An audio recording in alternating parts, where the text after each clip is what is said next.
Consento er en sammenslutning af udbydere, der arbejder med STU over det ganske land. Den viden, der er til stede i salen her, er jo virkelig noget, der akkumulerer op, så vi får rigtig meget med hjem, og så samtidig får sendt det budskab videre til politikerne.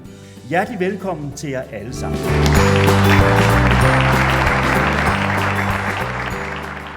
Og vi må sige, at der mangler rummelighed helt fra starten. Der mangler rummelighed i vuggestuen og i børnehaven og i folkeskolen og i uddannelsessystemet og på arbejdsmarkedet. Der mangler rummelighed hele vejen igennem. Det er jo forsøgt med den øgede indsats for inklusion at skabe den her rummelighed. Men vi ser i hvert fald, og det gør I sikkert også stadigvæk ude hos os, unge, der kommer, der er blevet mobbet, har været anderledes og ikke har fået lov til at bidrage, selvom de kan være hamrende dygtige på et specielt område, og det er svært at komme til at bidrage. Vi har STU-studerende, vi bruger jo Lego Mindstorms i alle vores tilbud. Vi har STU-studerende, der er så dygtige til at lave robotter og alt muligt andet. De har aldrig fået lov til det i deres folkeskoleforløb, fordi de havde autisme, selvom de muligvis ville være bedre end andre. Som vi hørte fra en socialchef, det var, at man først var visiteret som en STU, så kom man aldrig ud på arbejdsmarkedet. Så de ville helst undgå det og visitere til STU. Og jeg kan bare sige til topembedsmænd og kommunalpolitikere, at hvis man først når dertil, at man synes, at for eksempel en STU er dyr, den er dyr, og vi skal selvfølgelig levere alt, hvad vi kan for de penge. Men så skulle man måske have investeret noget tidligere i de tidlige indsatsprogrammer, og så hvis vi skal gribe i egen barm, så skal vi helt sikkert blive bedre til at dokumentere de resultater, vi skaber. Målgruppen er kompleks, og hvis man læser de interview, Lev havde lavet sådan 10 år med STU her, der udkom sidste år, og der var en del interview i, så er der jo helt klart en diskussion i forhold til grænser nedad til eller opad til i funktionsniveau. Og det kan jo også være en diskussion. Hvad er det egentlig? Vil nogle af dem, som er øverst i funktionsniveau, vil de have mulighed for at gå på nogle andre uddannelser, og kan vi afklare det noget tidligere?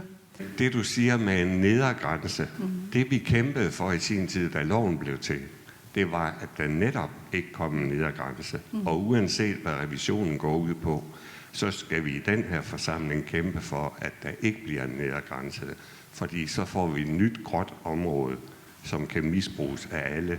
Så derfor skal vi fastholde, at alle har ret til uddannelse. Enig. Altså det, jeg stadigvæk undrer mig lidt over i forhold til andre såkaldte normale unge, der får lov til at vælge deres egen uddannelse, så kan de vælge et gymnasium, hvor de bor i nærheden af, eller de kan vælge måske en håndværkeruddannelse, de kan komme på teknisk skole osv. osv. Når vores unge mennesker skal ind og vælge en uddannelse, så skal de visiteres til tilbuddet.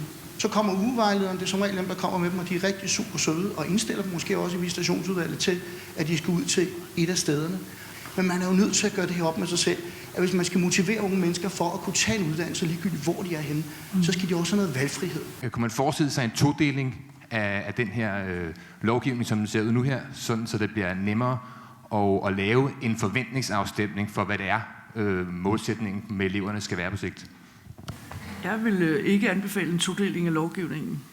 Altså jeg er bange for, at der skaber man altså simpelthen en ladeport for en kommune til at skalte og valte med de unge, og der er retssikkerheden i risikozonen stærkt, vil jeg mene. Det er vigtigt at holde fast ved den formålsformulering, der blev lavet i sin tid.